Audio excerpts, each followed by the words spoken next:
Long before the news that Brian Kohberger intends to seek post-conviction relief, people had already chosen sides. Some immediately believed his claims, others immediately dismissed them. Both reactions have something in common. Evidence is collected, evidence is challenged, then a jury decides how much weight it deserves. Miss that middle step, and you'll misunderstand how the justice system is supposed to work. A frequent comment I see in Idaho4 discussions is, "I just want proof." It's an understandable sentiment, but it's not actually the standard our justice system uses. Jurors aren't asked to decide cases based on absolute certainty. They're asked to determine whether the prosecution has proven its case beyond a reasonable doubt by weighing all of the evidence presented in court. The key word is weigh.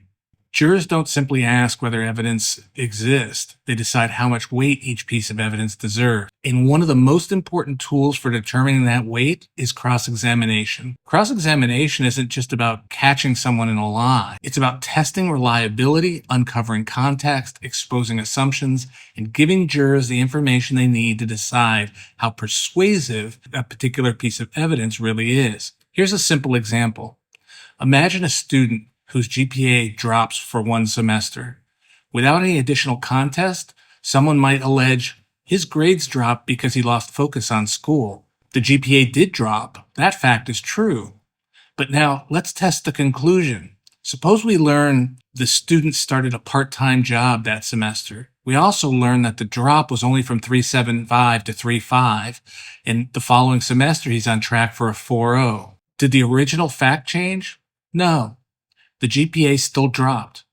What changed was the weight you should assign to the explanation. That's exactly what cross-examination is designed to accomplish.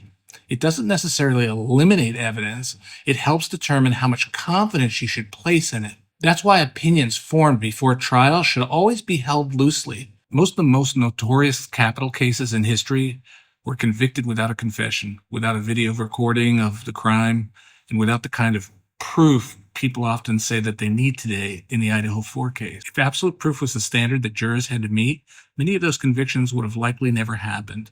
Instead, jurors did exactly what the law requires them to do. They weighed the totality of the evidence and decided whether the prosecution had met its burden beyond a reasonable doubt. Not without any doubt, but reasonable doubt. That's an important distinction. The legal standard isn't, can every possible question be answered? It's, after hearing all of the evidence and after that evidence has been tested, how much weight does it deserve? A jury's job isn't to look for one piece of evidence that proves guilt. It's to evaluate all of the evidence after both sides have had the opportunity to challenge it, determine how much weight each piece deserves, and then decide whether the prosecution has met its burden beyond a reasonable doubt. Lately, I've noticed another trend in the true crime community. Someone makes an assertion.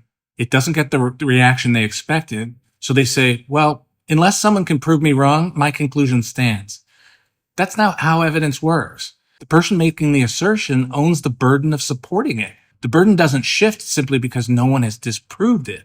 And even when evidence is offered to support a claim, that evidence still has to be weighed. And that's what happened with this particular creator. And that's exactly why the adversarial process exists.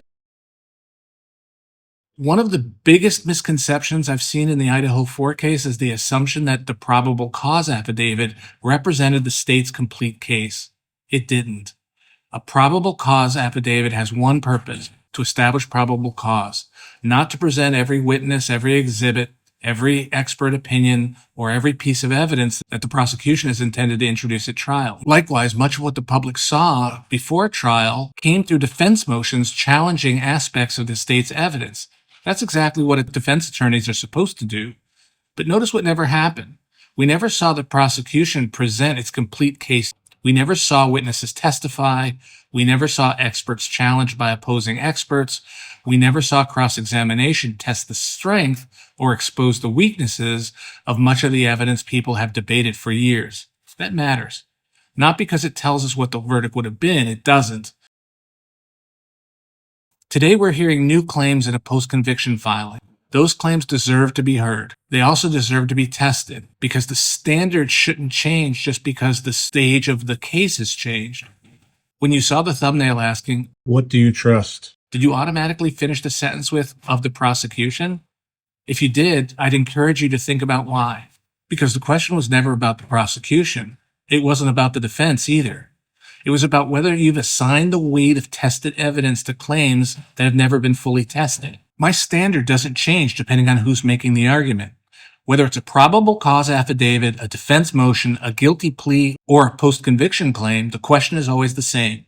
How much weight has this claim earned? The answer shouldn't depend on which side made the argument. It should depend on how thoroughly that argument has been tested. The adversarial process exists because neither side gets to decide how much weight its own evidence or arguments deserve.